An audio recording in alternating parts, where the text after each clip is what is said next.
राधे राधे आप सभी के लिए और क्लास 12 के बच्चों के लिए केमिस्ट्री पंच सीरीज जो कि चल रही है आपके लिए। और चैप्टर फर्स्ट हम कवर कर चुके हैं। अब हम आ चुके हैं चैप्टर नंबर सेकंड पे। चैप्टर नंबर जो सेकंड है आपका वो है विद्युत रसायन। जो नई एनसीईआरटी केमिस्ट्री आपके लिए आई है बिल्कुल अपडेटेड, उस हिसाब से मैं करवा रहा हूँ। ये MP board, UP board, Bihar board, Rajasthan board सभी जगह पे ये ऑल स्टेट बोर्ड के लिए वीडियो होने वाले हैं। तो यहाँ पे हम क्या करते हैं केमिस्ट्री पंच सीरीज में, मैं आपको बता दूं हर एक चैप्टर के अति महत्वपूर्ण 5 क्वेश्चंस को हम कवर करते चलते हैं। मतलब एक वीडियो में 5 क्वेश्चंस समझाए जाते हैं। इसके अलावा जैसे एक चैप्टर में 15 क्वेश्चन है तो 5-5 में डिवाइड कर देंगे और एक वीडियो में 5, तो इस प्रकार से 3 पार्ट आपके बनेंगे और 15 के 15 क्वेश्चन कवर अब हो जाएंगे। अगर आप इस सीरीज को कवर कर लेते हो तो आप केमिस्ट्री में काफ़ी अच्छे नंबर ला सकते हैं।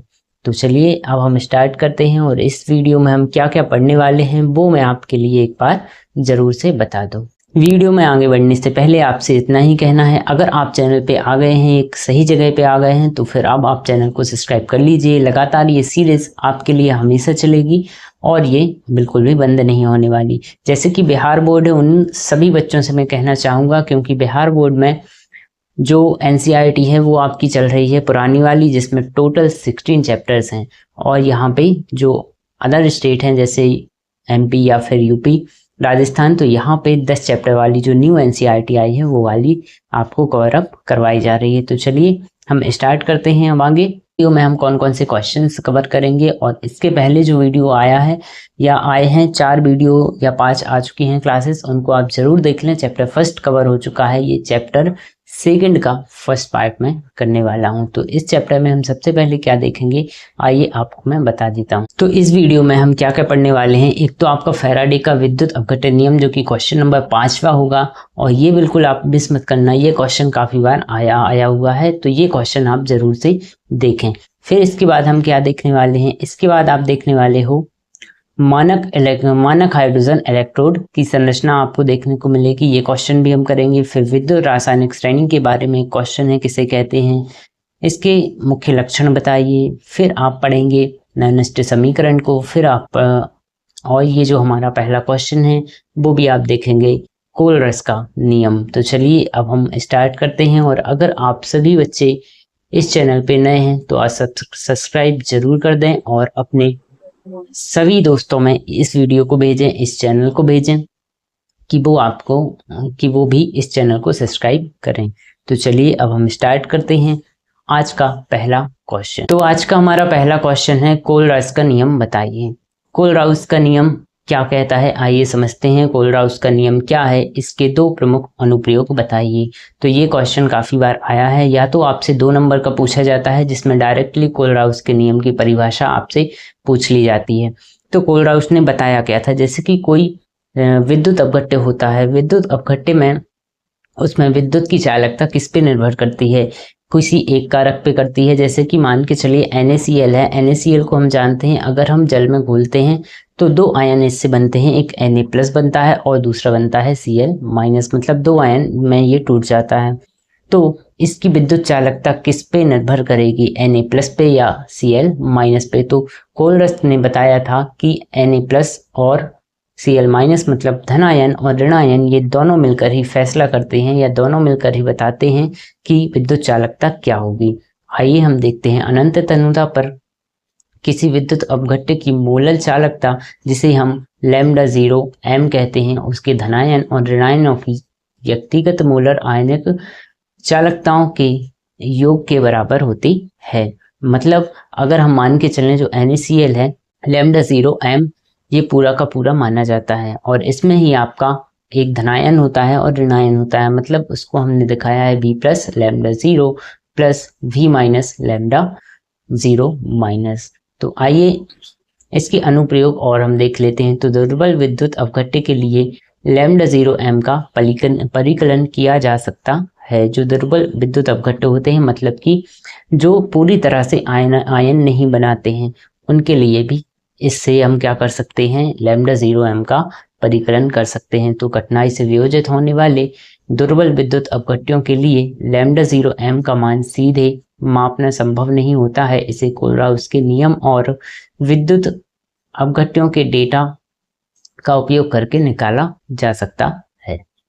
फिर है वियोजन की मात्रा, मतलब वियोजन की मात्रा अल्फा का निर्धारण भी आप कर सकते हो। तो दुर्बल विद्युत अपघट्य के लिए विद्युत की मात्रा किसी भी सांद्रता C पर मोलर चालकता लैम्डा m और अनंत तन्यता पर मोलर चालकता लैम्डा 0 m के अनुपात के रूप में व्यक्त की जाती है। तो alpha is equal to lambda m divided by lambda 0 m होता है। तो यहाँ से आपको क्वेश्चन या तो डायरेक्टली कोलराउस का नियम आ जाएगा या फिर इसके अनुप्रयोग भी आ सकते हैं या फिर साथ में आ सकते हैं अगर वो 3 नंबर का क्वेश्चन पूछना चाहें तो। मैं आपको बताना चाहूँगा वीडियो में आगे बढ़ने से पहले कि जो हम लोगों ने पहला चैप्टर कंप्लीट किया, पहले अध्याय के सभी महत्वपूर्ण क्वेश्चंस की आप पीडीएफ प्राप्त कर सकते हैं। इस पीडीएफ को लेने के लिए आपके लिए एक छोटा सा एक सहयोग राशि रखी गई है जिसको आप दे सकते हैं और 30 रुपए की सहयोग राशि के साथ प्राप्त हो सकती है। इसे प्राप्त करने के लिए आप दिए गए नंबर पे कांटेक्ट कर सकते हो 7400927195 पे। आप व्हाट्सएप पे मैसेज कीजिएगा कि मुझे इस चैप्टर की ये पीडीएफ चाहिए है। तो अभी चैप्टर फर्स्ट हमारा कंप्लीट हुआ है, आपको फर्स्ट चैप्टर की पीडीएफ यहाँ पे अवेलेबल हो जाएगी और 29 रुपए इसकी सहयोग राशि मैंने इसीलिए भी रखी है और भी अच्छा कंटेंट मैं आपके लिए तैयार कर सकूं और चैनल को मॉडिफाई कर सकें। ओके, सो अब हम आ चुके हैं क्वेश्चन नंबर 2 पर और क्वेश्चन नंबर 2 हमसे पूछा गया है नर्नस्ट समीकरण के बारे में और ये बहुत ही इंपॉर्टेंट क्वेश्चन है 12th क्लास के आप सभी बच्चों के लिए। और नर्नस्ट समीकरण लिखिए तथा इसमें प्रयुक्त होने वाले प्रतीकों के नाम बताइए। ऐसा क्वेश्चन काफी बार देखने को मिला है कि समीकरण लिखने आता है और उसके प्रतीक पूछे जाते हैं, उसके संकेत पूछे जाते हैं।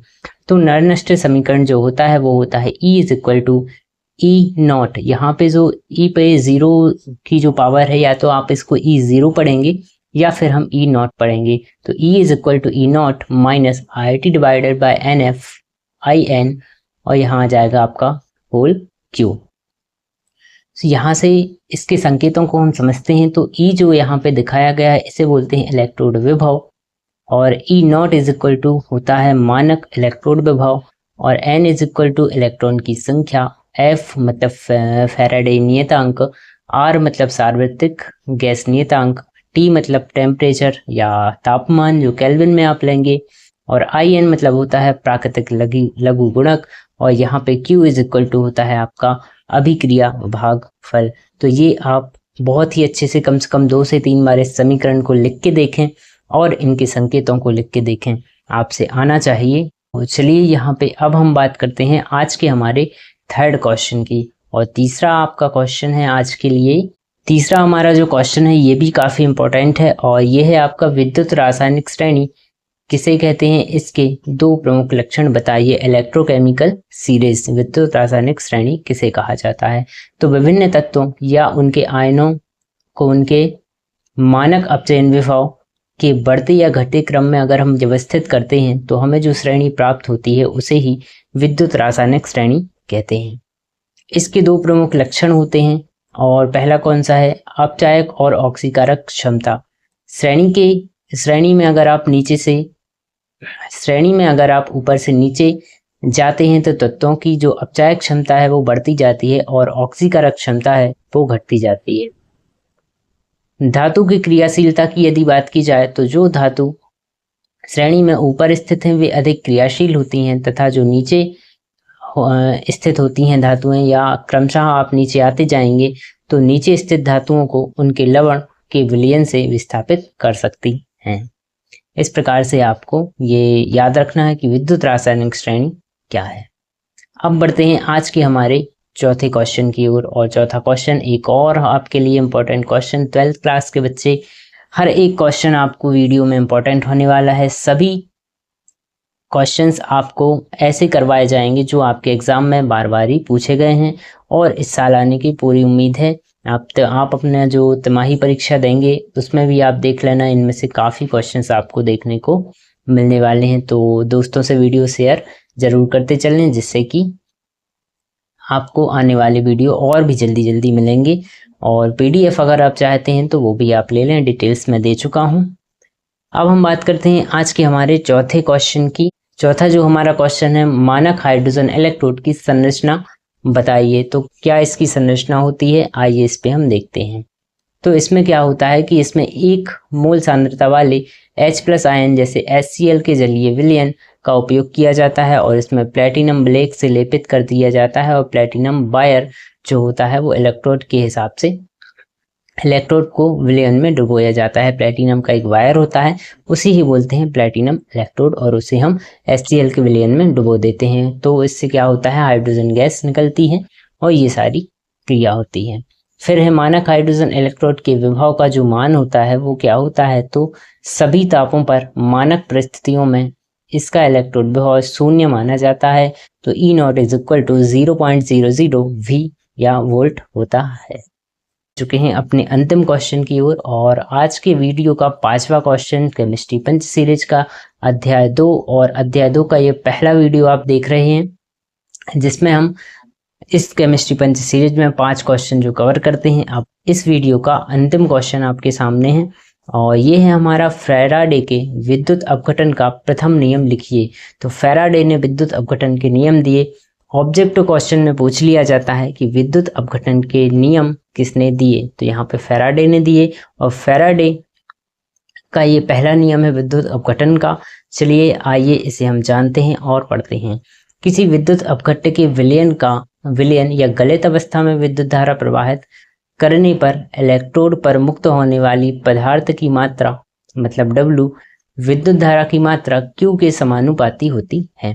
तो फैराडे ने कहा अपने पहले नियम में कि अगर किसी विद्युत अपघट्य के विलयन या गलित अवस्था में विद्युत धारा हम प्रवाहित करते हैं तो इलेक्ट्रोड पर मुक्त होने वाली जो पदार्थ की मात्रा है, मतलब कि W मतलब कार्य किया गया कार्य इलेक्ट्रोड पर, विद्युत धारा की मात्रा मतलब आवेश के समानुपाती होती है। जितनी ज़्यादा आप विद्युत धारा देंगे उतना ही ज़्यादा कार्य किया जाएगा। तो W समानुपाती Q के हो जाएगा, और जो Q होता है आपका I × T, मतलब जितनी आप विद्युत धारा देते हैं और जितने समय तक देते हैं उसको हम बोलते हैं Q। तो Q = I × T, इसलिए आपका ये जो फॉर्मूला बनेगा वो रहेगा W समानुपाती हो जाएगा I × Q के का होगा। तो W = Z × I × T। क्यों? क्योंकि यहाँ पे हमने वो समानुपाती का निशान हटाया तो आपका आ गया Z, और Z कहलाता है विद्युत रासायनिक तुल्यांक, ECE बोला जाता है Z के लिए। और W का मतलब यहाँ पे क्या है, W का मतलब है मुक्त पदार्थ की मात्रा ग्राम में, और Q का मतलब है विद्युत धारा की मात्रा कूलाम में, I का मतलब है विद्युत धारा की प्रबलता जो कि हम एम्पियर में लेंगे, और जो समय है आपका वो सेकंड में लिया जाएगा। तो T समय के लिए या समय को दर्शाता है। तो ये थे आज के हमारे 5 क्वेश्चन जो आज हमने कवर किए अध्याय 2 के, और वीडियो को आप शेयर जरूर करें अपने दोस्तों में, और चैनल पे नए हैं तो आप सब्सक्राइब करें, अपने दोस्तों को इस चैनल से जोड़ें। आप सभी का धन्यवाद। एक बार फिर से राधे राधे।